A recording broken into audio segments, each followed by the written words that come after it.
La edad de la Tierra es un aspecto muy importante dentro del creacionismo, debido a que la edad de la Tierra ha estado en cuestionamiento desde comienzos del siglo XIX, donde se supuso que la edad podía ser de millones de años sin ninguna evidencia, sin nada que pudiera respaldar esta creencia. Era solamente una filosofía que estaba tratando de materializarse. Sin embargo, ¿puede la ciencia probar la edad de la Tierra? De efecto, no hay ningún método científico que pueda probar la edad de la Tierra y del universo para ese efecto. Esto incluye las evidencias que presentaremos a continuación.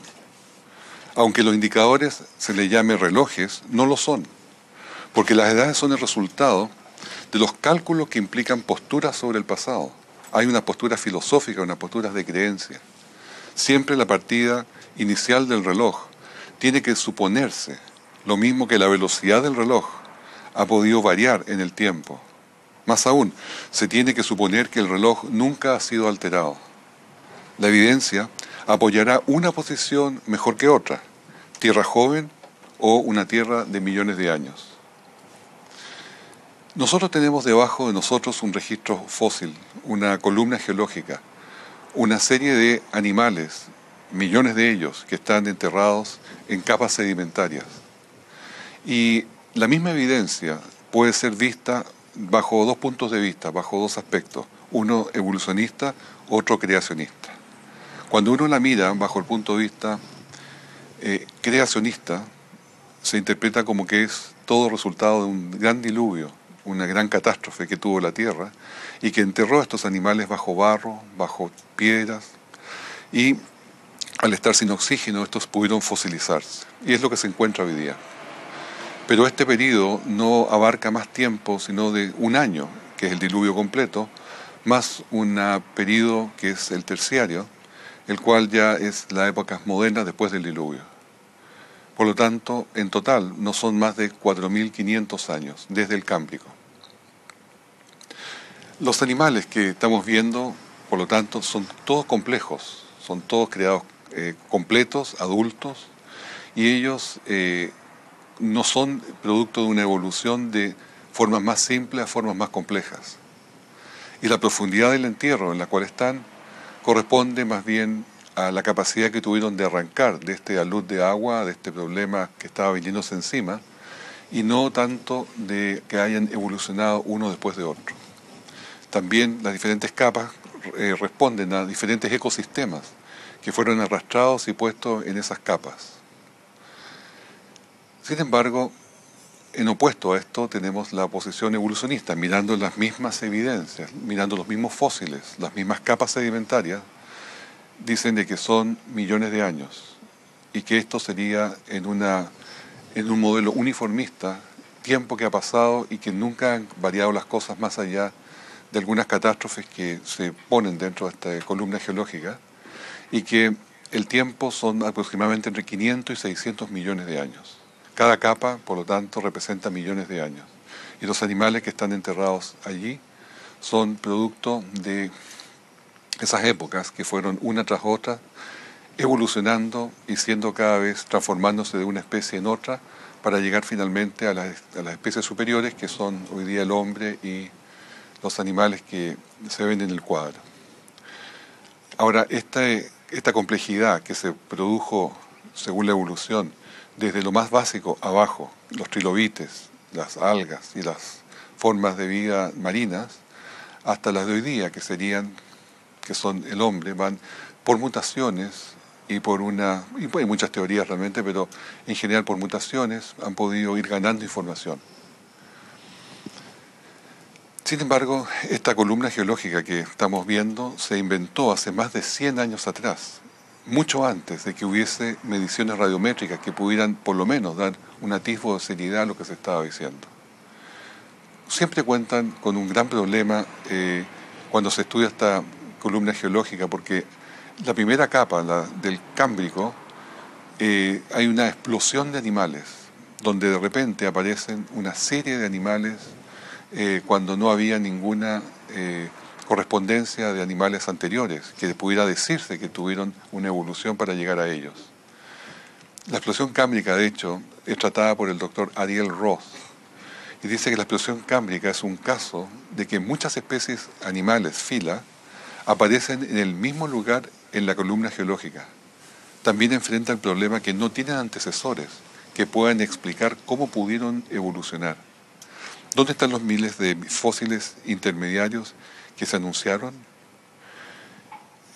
También el doctor Carl Werner, en su libro de la evolución, las seres vivientes, refiriéndose a la evolución, él encontró que dentro de las mismas capas de los dinosaurios había una serie de mamíferos, plantas, peces modernos, reptiles, pájaros, los cuales correspondían a épocas muy posteriores según la evolución. Por ejemplo, peces modernos tenemos tiburones, mantarrayas, salmones, lenguados, sapos, salamandras, serpientes, boas constrictor, lagartijas, tortugas y cocodrilos, encontrados en las mismas capas de los dinosaurios. Esto también se une a una serie de pájaros como loros, lechuzas, pingüinos, patos, albatros y cormoranes, a mamíferos como ardillas, possums, demonio de Tasmania, monos, ornitorrincos, puercoespines, castores y ratones. En realidad los paleontólogos han encontrado 432 especies de mamíferos en este estrato de los dinosaurios. Y la pregunta, ¿cómo pueden ellos estar compartiendo los mismos estratos, o sea, la misma época de vida que los dinosaurios? Y los dinosaurios se supone que estuvieron en una época donde ya estaba pasando la evolución por allí para llegar después a otras especies. Bueno, ¿por qué no se muestran en los museos? Y la verdad es que sorprende cuando se sabe que todos estos fósiles están en las bodegas, se guardan, porque justamente es una contradicción a la teoría de la evolución, por lo tanto no se muestra. Esta idea de los millones de años es como un gran misil que se le puso al creacionismo bíblico, porque ciertamente produce muchas dudas y estoy cierto de que muchos cristianos tienen grandes problemas con esto. Pero con todas las evidencias que he dado y voy a ir dando, podemos ver que no es un tema tan claro y al contrario, si las evidencias marcan alguna parte, son de que esta Tierra es joven. Hay muy pocas evidencias que son todas discutibles de que la Tierra tuviera una edad mucho mayor. Hay muchas evidencias en la naturaleza de que es una Tierra joven. Nosotros tenemos por lo menos 101 evidencias que apuntan a una Tierra joven. Y cuando se busca y se trata de poner en lista aquellas que dicen lo contrario, no son más de 10. Y esas perfectamente se pueden tabular y también discutir. ¿Cuáles son algunas de las evidencias que tenemos de una Tierra joven? Primero, los soles, las galaxias, los radioisótopos, el carbono 14, la salinidad del mar, los árboles, las mutaciones en genes, los desgastes en los continentes, el magnetismo terrestre, la posición de la Luna, la cantidad de población en la Tierra, los sedimentos en el fondo del mar, los registros escritos de la historia y muchas más que vamos a ir conversando en estos momentos. ¿Por qué la mayoría de los científicos cree que el mundo es antiguo? Nos hacemos esa pregunta y la respuesta es bien liviana, bien poco interesante. Fíjense que la mayoría de los científicos, los evolucionistas, dependen de una minoría de los datos relevantes. Pero la minoría de los científicos, que son los creacionistas, usa la mayoría de los datos relevantes. ¿Cómo es esto? Cada uno selecciona los datos que quiere usar y que le interesan para mostrar su punto, para demostrar lo que quiere demostrar. Añadiendo a esta ironía, el público en general tiene la impresión de que es al revés. Así muchos se preguntan si la evidencia es tan fuerte por una Tierra joven, ¿por qué la mayoría de los científicos cree lo contrario? La respuesta es simple. La mayoría de los científicos cree que la Tierra es antigua porque ellos creen que la mayoría de los otros científicos creen que es antigua. Es decir, aquí hay un sentido de grupo. Ellos confían en lo que se llama en un razonamiento circular, no de datos duros. La respuesta de un geoquímico decía, yo confío en Stephen Jay Gould, que fue un paleontólogo muy conocido, muy famoso, el evolucionista más prominente de ese tiempo, y no de los datos duros, decía él, rechazando revisar la evidencia contra esta creencia. Vamos a partir con algunas de las evidencias que tenemos a la vista. La primera de ellas es la erosión. Sabemos que la erosión produce rompimiento de capas, disuelve la tierra, la lleva en los ríos hacia el mar y se crean los sedimentos en el fondo marino. Se ha calculado que se sacan de la tierra 20.000 millones de toneladas anuales de erosión y que se llevan al fondo del mar. Este material se acumula como sedimentos en el fondo y el promedio real del sedimento en el fondo son 400 metros. Sin embargo, estos 20.000 millones de toneladas de sedimentos al año, si tuviéramos 3.000 millones de años ya de tiempo desde que existe el mar y que existe el planeta, tendría ya el mar colmatado de sedimentos. La evidencia física que se puede medir nos dice que un periodo máximo sería de 65 millones de años, no 3.000 millones de años. Destaco esto porque son cantidades máximas. No es que sean 65 millones de años, pero por lo menos es un criterio mucho menor a los 3.000 millones de años que se habla de la Tierra. Y de hecho, en solo 14 millones de años se ha calculado, los continentes se borrarían debido a la erosión. Por lo tanto, todo es de mucho menor tiempo de lo que se hace saber. Existe una isla llamada Kangaroo Island en Australia, en South Australia, que es un estado de Australia. Esta isla es extremadamente plana, como podemos ver en la foto. Esta isla tiene una superficie plana y si hubiese sido ya un lugar donde ha sido expuesto al clima por 3.000 millones de años, no existiría. Se habría desmembrado, se habría terminado. Pero allí está. También no hay suficiente sal acumulada en el mar. De hecho, el mar se le llamaba antes el reloj de sal. ¿Por qué? Porque cada año los ríos van llevando al mar 450 millones de toneladas de sodio. Este sodio se va acumulando en el mar y va salando el mar. Si fueran 3.000 millones de años, la salinidad del mar sería enorme. Y no lo es. Solamente tiene una salinidad de 11 gramos de sal por litro de agua. Por lo tanto, si lo calculamos en forma muy conservadora, tendría a lo más 62 millones de años el mar, no 3.000 millones, como la evolución quiere decir. El Mar Muerto es un muy buen ejemplo de una salinidad acumulada. En el Mar Muerto, que está en una depresión a 394 metros debajo del mar, llegan las aguas del río Jordán y allí se depositan y ya no salen a ninguna parte, sino que solamente se evaporan. Y eso ha ido acumulando la sal. Pero el Mar Muerto tiene una salinidad de 350 gramos por litro de sal. Es decir, es tremendamente más salado de lo que es el mar. Aquí tenemos unas imágenes del Mar Muerto donde la gente puede flotar prácticamente como sentado en el agua por la densidad que tiene. Y vemos también la orilla, cómo está acumulada la sal que se ha ido acumulando con los años. Otra evidencia que hay es el helio. El helio se va a la atmósfera cuando hay una degradación alfa radioactiva de las rocas minerales que son radioactivas. Y como gas liviano, el helio se va directamente a la atmósfera y allí se acumula.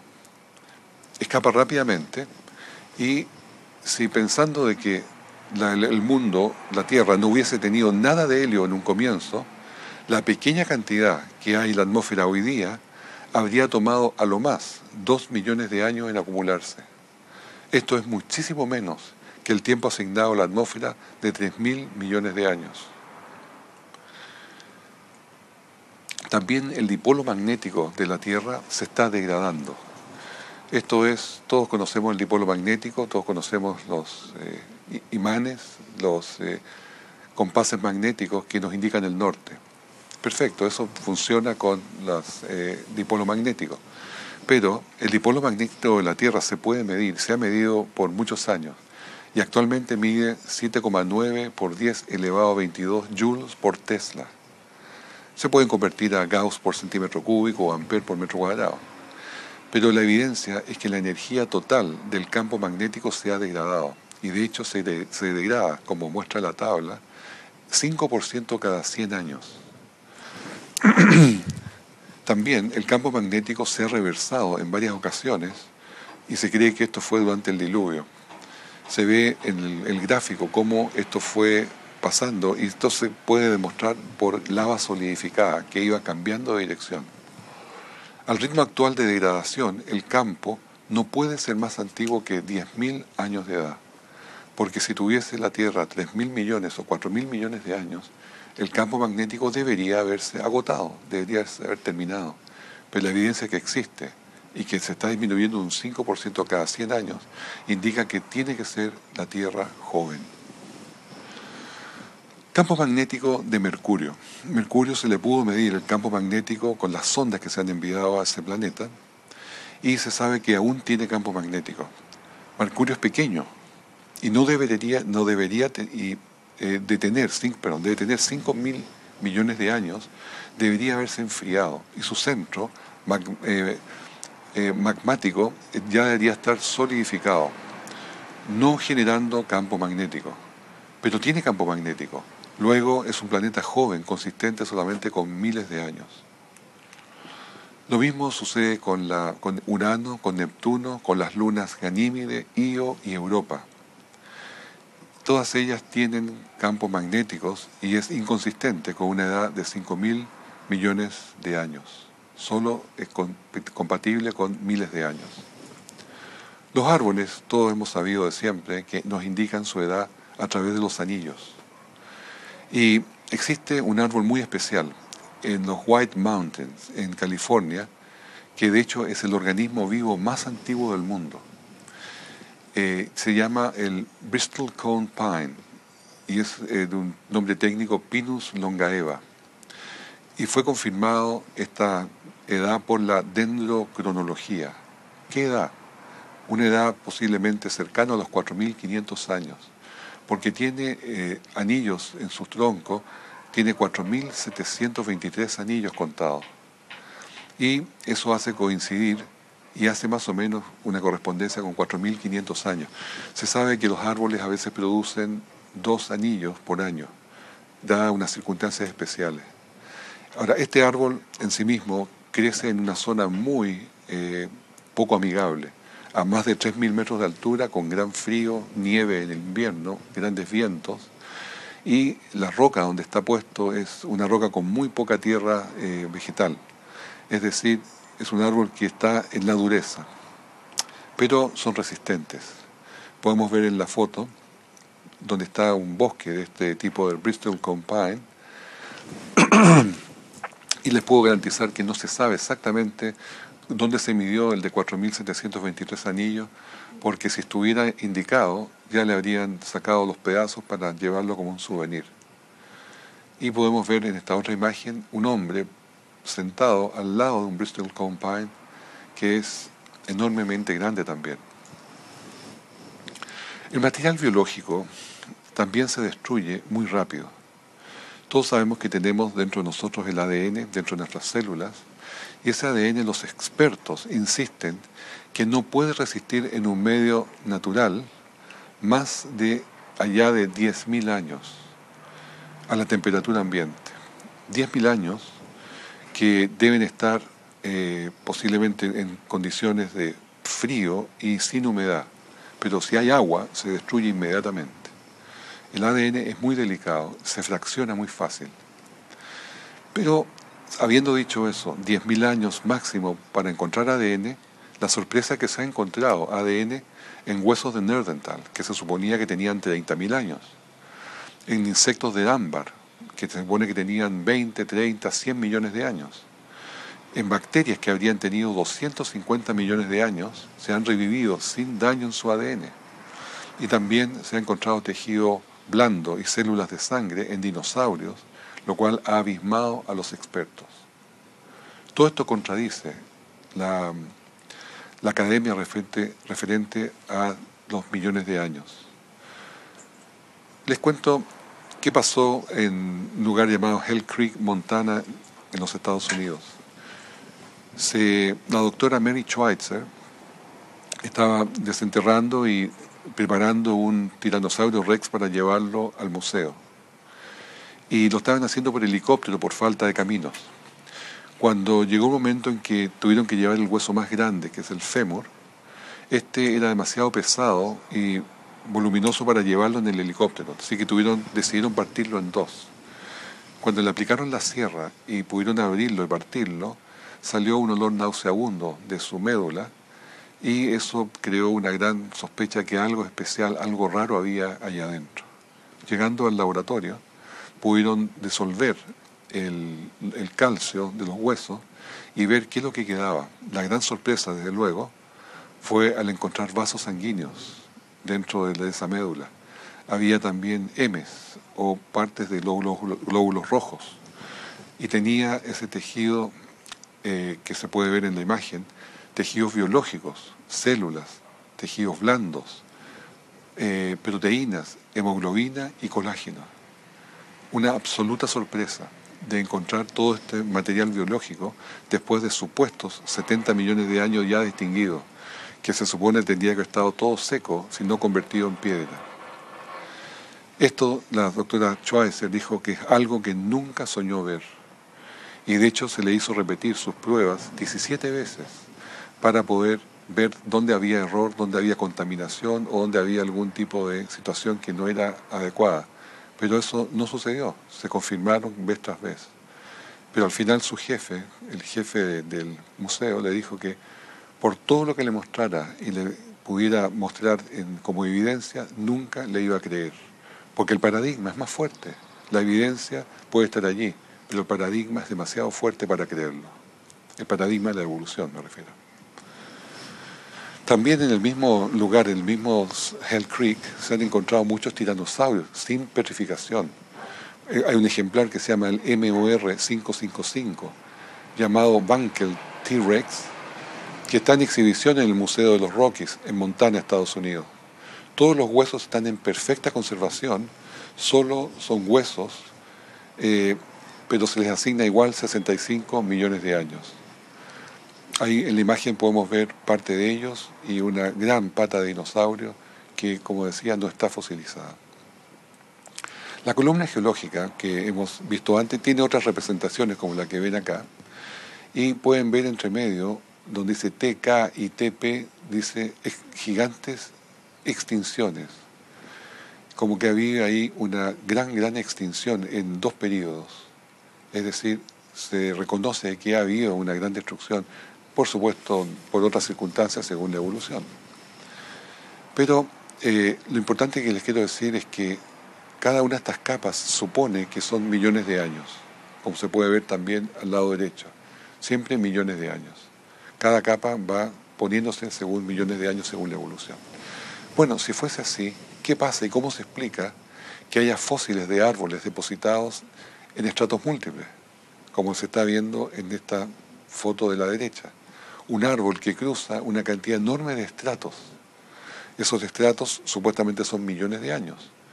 Y podemos preguntarnos cómo un árbol vivió por millones de años y fue siendo tapado por los diferentes estratos, o un árbol murió y vivió y murió y quedó siendo enterrado después por millones de años por diferentes estratos que llegaron encima. Es bien inconsistente esa historia porque los árboles no viven millones de años y si se mueren, se pudren, no quedan parados por millones de años. Podemos ver ejemplos de esto en los joggings en Nueva Escocia, en Estados Unidos, donde hay 760 metros de estratos que corresponden a 20 zonas geológicas diferentes. Aquí podemos ver otra imagen, donde tenemos una serie de árboles que también están cruzando diferentes estratos. Y son árboles múltiples algunos, otros árboles que están en Yellowstone, que vamos a ver una imagen posteriormente, y otros que simplemente son muy gruesos, muy grandes, pero claramente están topando varios estratos. Y uno incluso cruza dos capas de yacimientos carboníferos. También Eh, Cuando encontramos que hay capas sedimentarias que han sido dobladas y se han doblado perfectamente, nos está diciendo algo, que esas capas sedimentarias no son millones de años, sino que se han doblado así porque eran frescas cuando fueron presionadas por diferentes condiciones geológicas. Y estas se doblaron porque se doblaron dúctilmente y llegaron a formar las formas que estamos viendo allí, que son simplemente hasta 90 grados, más de 90 grados, que pudieron doblarse sin quebrarse. Si se hubiesen quebrado es porque ya estaban secas, pero para estar secas necesitaban tiempo, pero esto no hubo tiempo porque no son de millones de años. También les muestro el caso de un cañón en Burlingame, en Washington, Estados Unidos, donde se formó un cañón de 450 metros de largo por 35 metros de profundidad en solo 6 días, debido a que cayó agua a gran velocidad por el defecto de un canal de regadío. Y produjo este desastre en 1926. Hay testigos. Y no se necesitó millones de años para producir este cañón. Ahora, lo que sucede en verdad en la naturaleza referente a esto de los millones de años o no millones de años. Habitualmente se dice que los fósiles necesitan millones de años para fosilizarse. Pero les quiero mostrar una serie de ejemplos donde, primero que nada, los animales que mueren y quedan tirados en el campo o en el fondo del mar no se fosilizan, porque ellos, primero los del campo, se lo comen los depredadores, y después microorganismos, de larvas, gusanos, comienzan a comerse también los huesos hasta que no queda finalmente nada. En el mar es lo mismo. Primero vienen los depredadores de superficie, del mar, después abajo en el fondo cuando caen los huesos, se los comerán aquellos que son nuevamente microorganismos y gusanos que se especializan en este tipo de alimentos. Es decir, no queda nada. Por lo tanto, los fósiles no representan millones de años. Los fósiles que han estado allí han sido fosilizados, y que están, de hecho, han sido fosilizados por una gran alud de barro que les cayó encima, y al no tener oxígeno, permitió que se fosilizaran. Pero esto sucede con condiciones de entierro rápido, y el tiempo, todo depende de las condiciones que ha tenido para poderse fosilizar. Tenemos ejemplos que hemos visto de fosilizaciones en un año, fosilizaciones en 50 años, en 100 años, pero son periodos relativamente cortos. Hay un parque llamado Yellowstone que tiene bosques petrificados hasta 1000 metros de espesor, como vemos allí en el cuadro de abajo a la derecha. Esto está representando entierros de árboles, los cuales no crecieron allí. Estos son árboles que han sido removidos de otra parte y depositados en capas sucesivas, las cuales quedaron parados porque las raíces, cuando se empapan ya de agua, los hacen al árbol quedarse en una posición vertical. Y allí, por los mismos sedimentos que iban llegando, iban enterrándolos en esa posición. Esto ha sido objeto de mucho estudio. El carbono 14, que es muy interesante para efectos de medir cortas edades y justamente poder debatir sobre millones de años. El carbono 14 se produce al llegar los rayos cósmicos y golpean el nitrógeno 14 que está en la ionosfera. Y el carbono, en esa condición, como carbono 14, se combina con el CO2, el cual es incorporado a los cuerpos de los animales, los hombres, las plantas, a través del CO2, que se ha hecho una fotosíntesis en las plantas, en los árboles.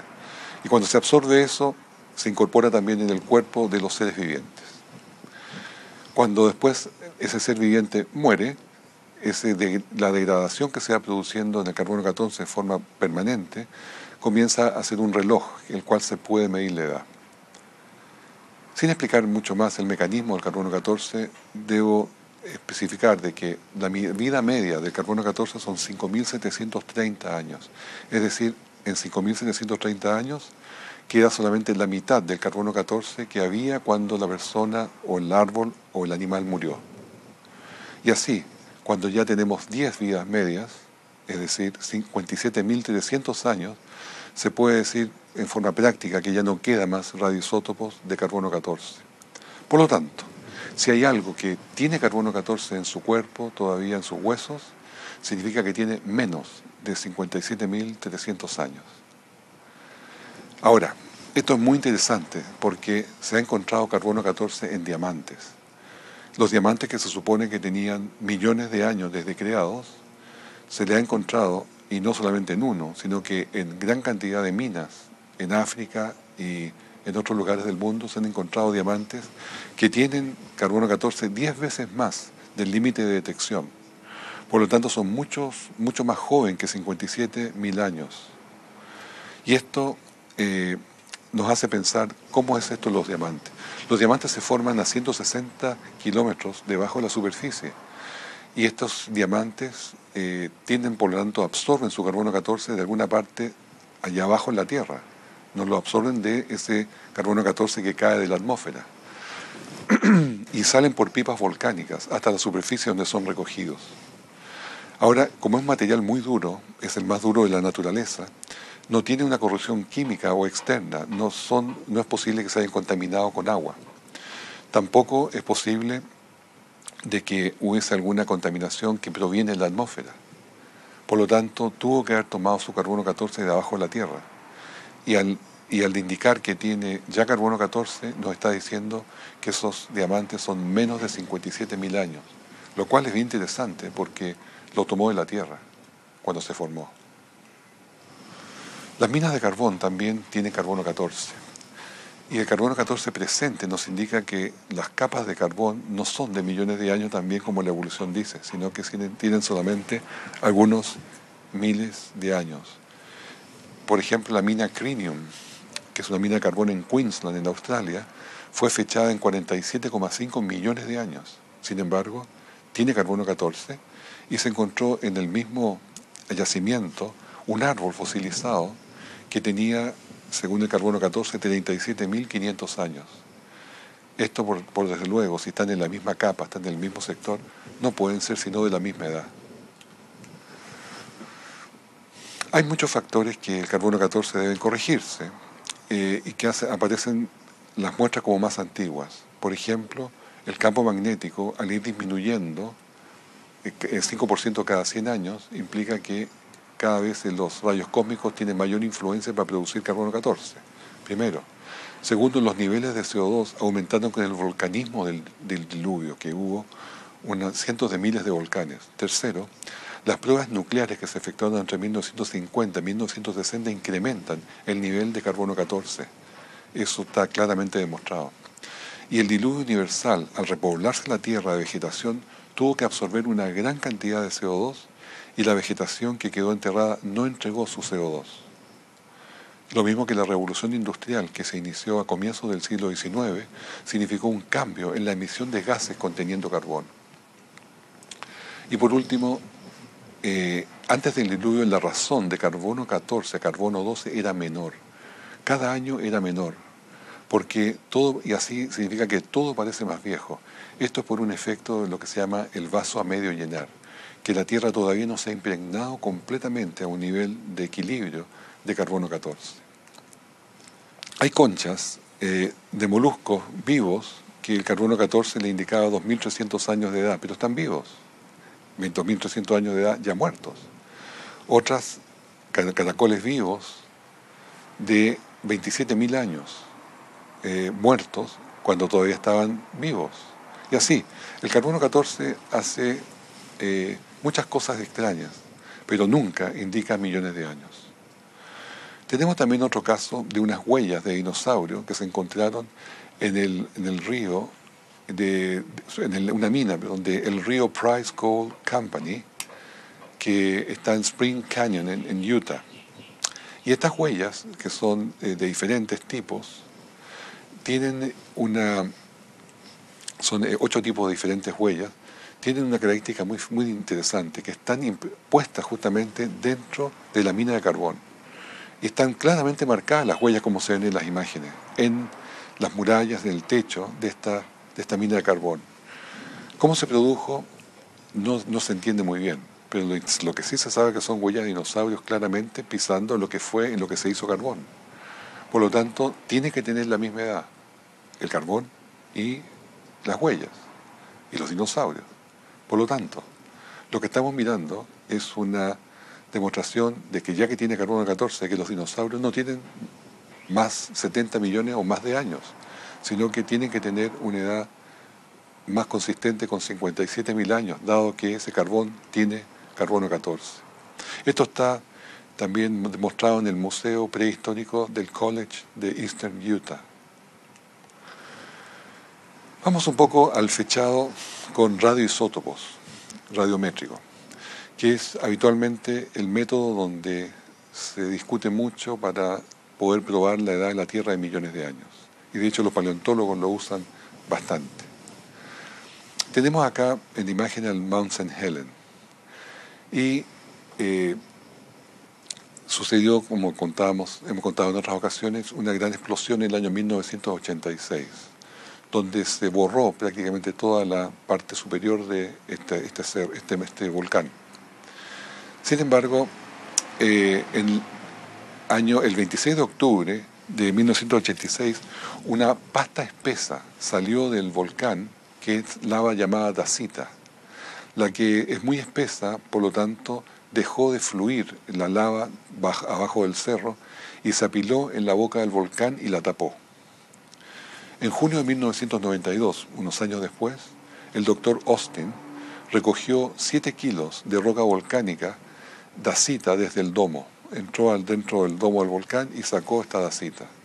Una porción fue molida a polvo y se envió para análisis al Geochrome Laboratory en Cambridge. Y este es el mejor laboratorio de alta calidad especializado en fechado con radioisótopos, para hacer un fechado por el método de potasio-argón. Como referencia les puedo contar que el potasio-argón se degrada espontáneamente en argón 40, alcanzando una vida media de 1,3 billones de años. ¿Qué es lo que pasó? La dacita fue tomada de erupciones que fueron entre 1980 y 1986. Luego, la dacita, esta roca que se llevó para probar su edad, era perfectamente conocida la edad que tenía. Les explico un poco. La edad de una piedra es la edad cuando fue formada por lava. Cuando se solidificó y se enfrió, esa es la edad, es recién cero edad. Ahí ya comienza, entre comillas, a vivir.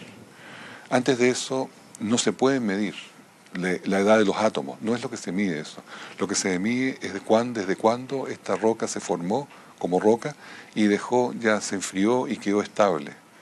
Porque en ese momento los materiales radioactivos comienzan a desmembrarse, comienzan ya a hacer su trabajo y a transformarse, en este caso de potasio a argón.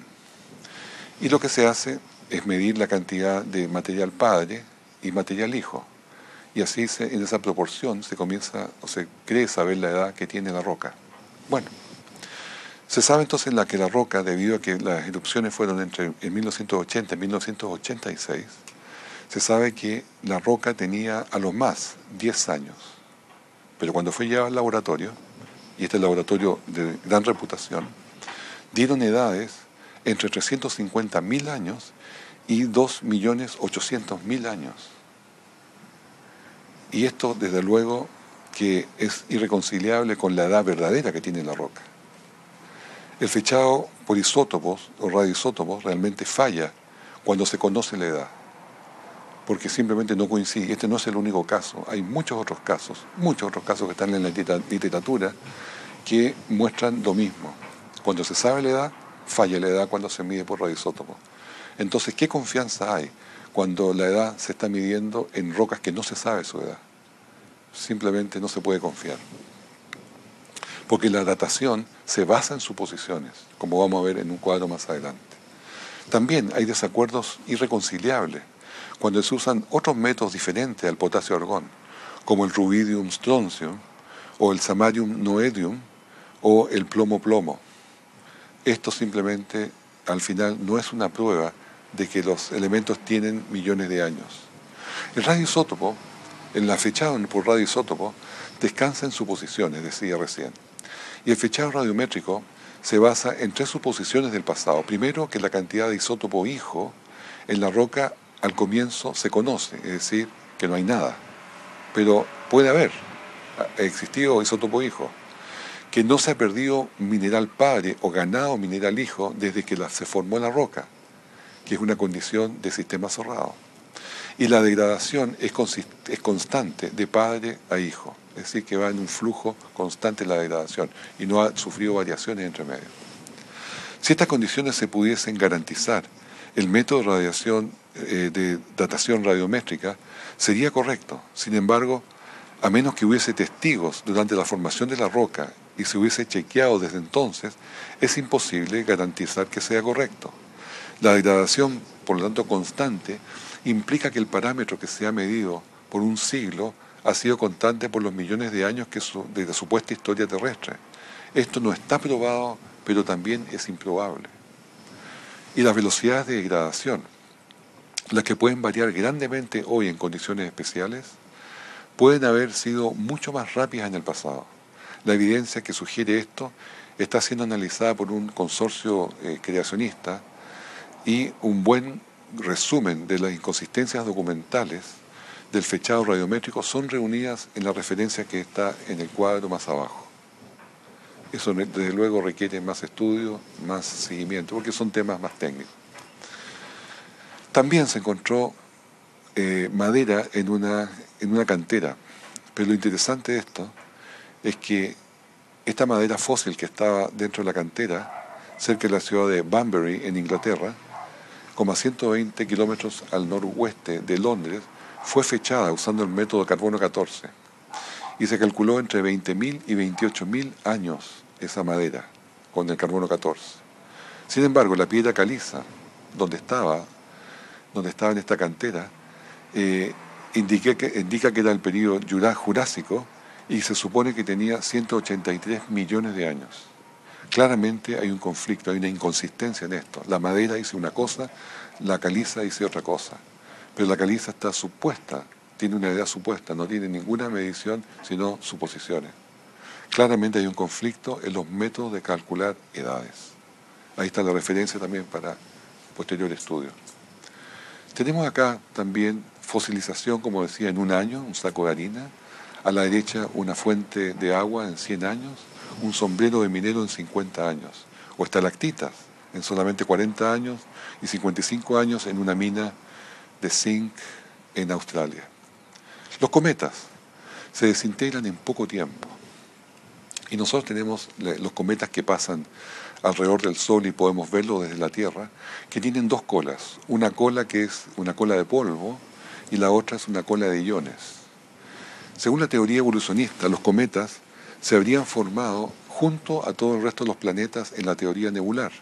Es decir, son parte y la misma edad de la Tierra y del Sol, 5.000 millones de años. Si los cometas, cuando pasan alrededor del Sol, van perdiendo su cuerpo, porque están formados de hielo, de agua, metano y amonia, y que al calor del Sol se evapora. Y esa es la cola que se le ve, la cola de polvo que se le ve.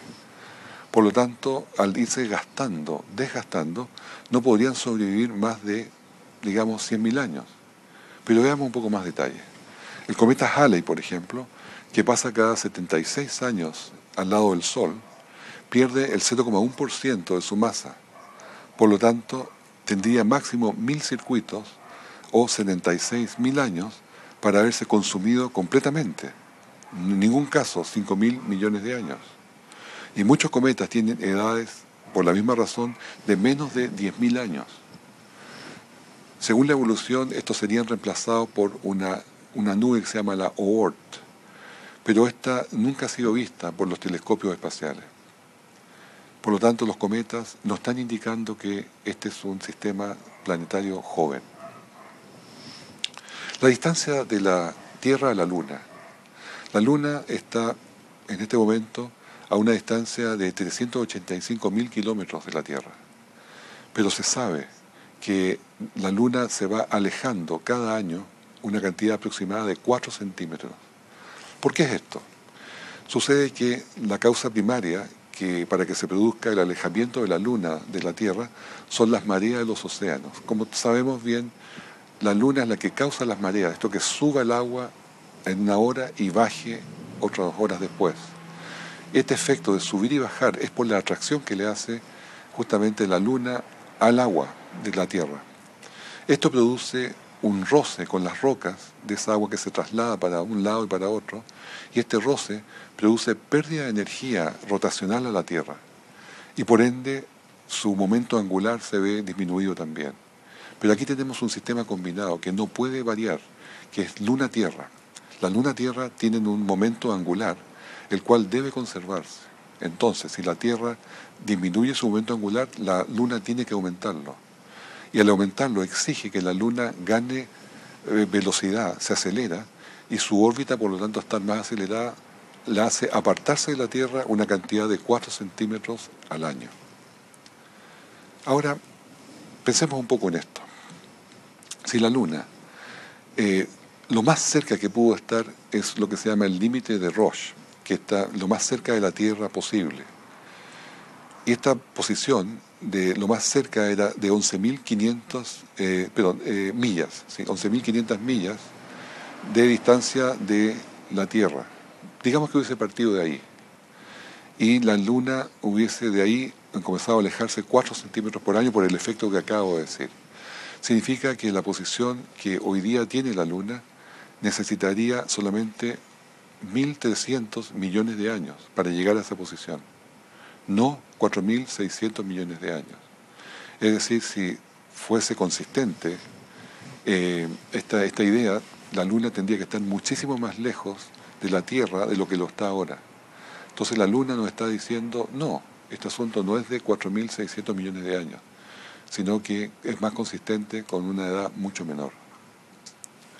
Hay actividad volcánica también en lugares como Io, en la luna de Júpiter, y tiene actividad volcánica que no debería tener. Esa luna debería estar apagada. Sin embargo, vemos en la foto claramente como las sondas han tomado fotos de actividad claramente volcánica en esta luna.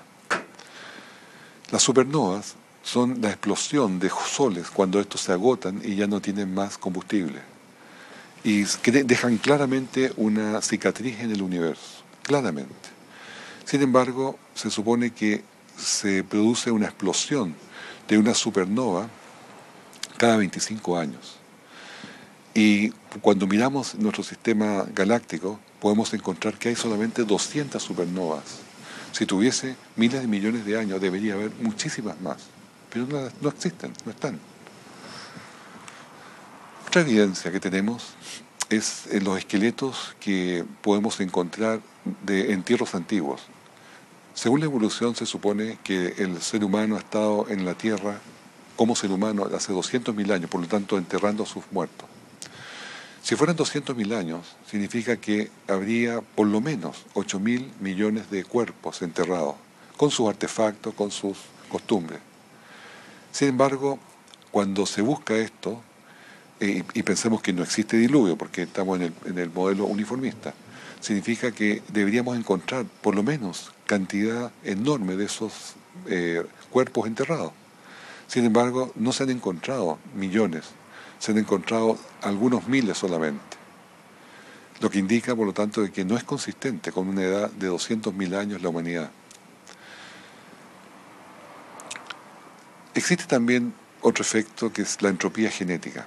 La entropía genética es un efecto donde que da una poderosa evidencia de que la vida y la humanidad deben ser jóvenes, porque el genoma se está degenerando. El genoma es todo nuestro ADN, y el ADN se va degenerando año tras año debido a que tenemos nosotros las mutaciones, y las mutaciones incorporan al cuerpo, sin poderse reparar, una cantidad por lo menos de 100 mutaciones por generación. Y esta se transmite a los hijos, a la próxima generación, y así sucesivamente se va aumentando vez tras vez la cantidad de mutaciones. El genoma humano, por lo tanto, no puede tener cientos de miles de años, menos aún 6 millones de años que se supone que tuviera cuando salió de la separación de los simios. Esto es, la entropía genética probablemente es el mecanismo fundamental para explicar el proceso de la extinción, no solamente de los humanos, sino que también de los animales, las plantas. Las extinciones en el pasado y en el presente se pueden entender mucho mejor, no que fueran por los cambios climáticos, pero por la acumulación de mutaciones. Esto es muy consistente con una creación sobrenatural y una tierra joven. Usando el modelo numérico de simulación computacional, el doctor Sanford calculó que la humanidad podría alcanzar solamente 268 generaciones. Esto es consistente entre 10 y 20 mil años solamente. Mal que mal, Hebreos 1:11 nos dice que el mundo se envejecerá como una vestidura. Otras pruebas de que tenemos una creación joven, una tierra joven, son los vientos que tiene el planeta Neptuno, que llegan hasta 2.200 kilómetros por hora. Esto implica que es un planeta joven, que todavía tiene mucha energía. Los espirales de las galaxias. Cuando miramos las galaxias que están cerca nuestro, podemos ver que tienen a lo más 3 vueltas. Sin embargo, si tuvieran miles de millones de años, estas deberían tener cientos de vueltas ya. Y la población humana, que tenemos en este momento 7.000 millones de personas, y si fuéramos 200.000 años ya como humanidad, la población sería muchísimo mayor. También la agricultura. La misma evolución dice que la agricultura es muy reciente. Dice que el hombre existió primero como cazador y recolector por 185.000 años, antes de descubrir la agricultura hace menos de 10.000 años, según declaran ellos. Y el hombre durante la edad de piedra era tan inteligente, sin embargo, como lo es hoy. Es improbable que ninguno de los 8.000 millones de personas que habrían existido por 185.000 años no se hubiese dado cuenta que las plantas crecen de la semilla. No tuvo agricultura solo por un periodo muy corto que fue después del diluvio, hace solamente 4.500 años. La historia en realidad de la agricultura desconocida es muy, muy inconsistente. Hay otro factor también, que es la historia. La historia es demasiado corta. Porque de acuerdo a los evolucionistas, el Homo sapiens, que existió hace 190, 200.000 años, antes que se iniciara la escritura y registrase los eventos históricos, comenzó solo a hacerlo hace 4.000 a 5.000 años atrás. El hombre registra lo que le está pasando, lo que le sucede y deja escrito. De hecho, la historia se divide en la historia que está escrita y la prehistoria, que es lo que no se escribió. El hombre llamado prehistórico construyó monumentos megalíticos, pintó sus cavernas y mantuvo un control de los ciclos lunares. ¿Por qué tuvo que esperar 2.000 siglos antes de usar sus habilidades para registrar la historia? La propuesta bíblica del tiempo es mucho más consistente con este hecho. 5.000 años solamente de historia hacia atrás, que justamente es lo que la Biblia nos indica. Por último, quiero contarles de que cuando hablamos de 6.000 años, estamos hablando de la cronología bíblica. La cronología bíblica, cuando se ponen todos los patriarcas en orden, de acuerdo a las edades, a los nacimientos y como describe la Escritura, y se ponen después los profetas y lo que viene después, y llegamos a la edad de Cristo, y después de Cristo hasta el día de hoy, da más o menos una edad de 6.000 años. No hay otra referencia que nos pueda decir nosotros 6.000 o 7.000 o 8.000 años, sino esta, la Escritura que tenemos a nuestro servicio. Hebreos 3:4 nos dice, para terminar, porque toda casa es hecha por alguno, pero el que hizo todas las cosas es Dios.